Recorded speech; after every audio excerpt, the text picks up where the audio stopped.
नमस्कार दर्शकों, शेखावाटी क्षेत्र की खबरें देखने के लिए शेखावाटी एक्सप्रेस को सब्सक्राइब करें। सरकारों ने दिखा दिया।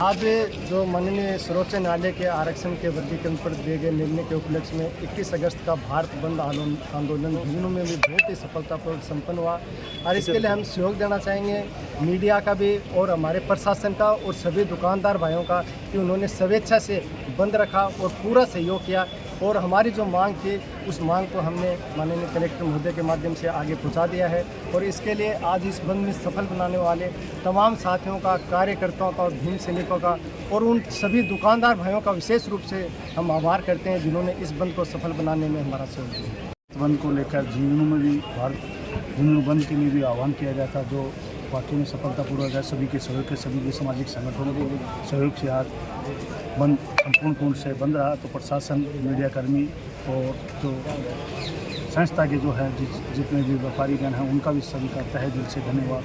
जय भीम, जय भारत। 2024 को SC/ST आरक्षण बचाओ संघर्ष समिति के आह्वान से संपूर्ण भारत में बंद का आह्वान किया गया था।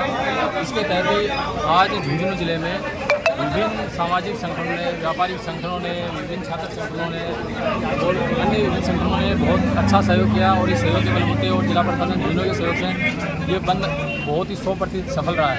और इस बंद के थ्रू हम सेंट्रल गवर्नमेंट को, सुप्रीम कोर्ट के जो माननीय न्यायाधीश हैं उनको हम यही चेतावनी देता जाते हैं कि बार बार जो SC/ST के रिजर्वेशन से जो ऐसी छेड़खानी की जाए वो बिल्कुल बंद की जाए।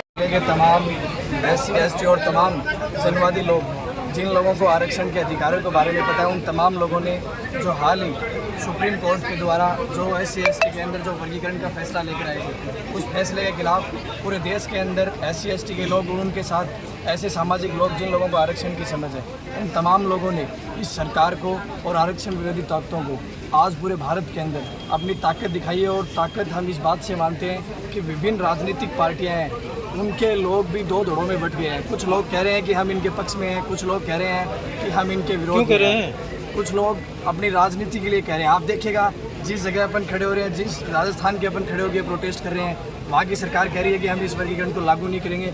और आप हरियाणा के अंदर देखिएगा, अभी 4 दिन पहले वहाँ की कैबिनेट की मीटिंग करके वो कहते हैं कि हम आरक्षण के वर्गीकरण को लागू करेंगे।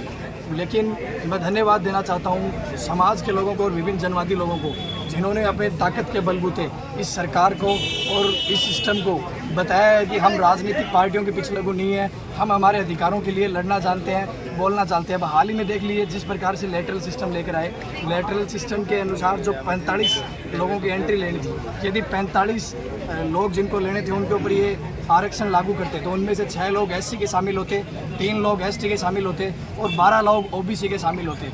ये धन्यवाद देता हूँ तमाम इंडिया गठबंधन के लोगों को जिन्होंने इस लेटरल एंट्री को बंद करवाया। इस प्रकार से ये अपने लोगों को इस सिस्टम के अंदर बैठाना चाहते हैं। जिन लोगों ने कभी IAS का एग्ज़ाम नहीं दिया, उन लोगों को ये संयुक्त सचिव निदेशक बनाना चाहते हैं। एक कलेक्टर को 16 साल लगती है निर्देशक या संयुक्त सचिव या संयुक्त निदेशक के पद पे पहुंचने के लिए।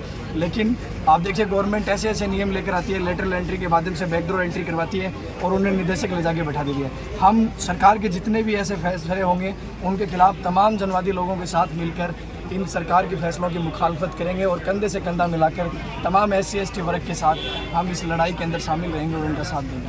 131 सांसद लोकसभा में 131 सांसद नहीं है, 181 सांसद इस देश की लोकसभा के अंदर बैठते हैं, जिनमें से 84 सांसद SC के हैं, 47 सांसद ST के हैं। जो नेता ये कहते हैं कि हम इस आंदोलन के अंदर खून बहाएंगे, मैं कहता हूँ खून बहाने की आवश्यकता नहीं है।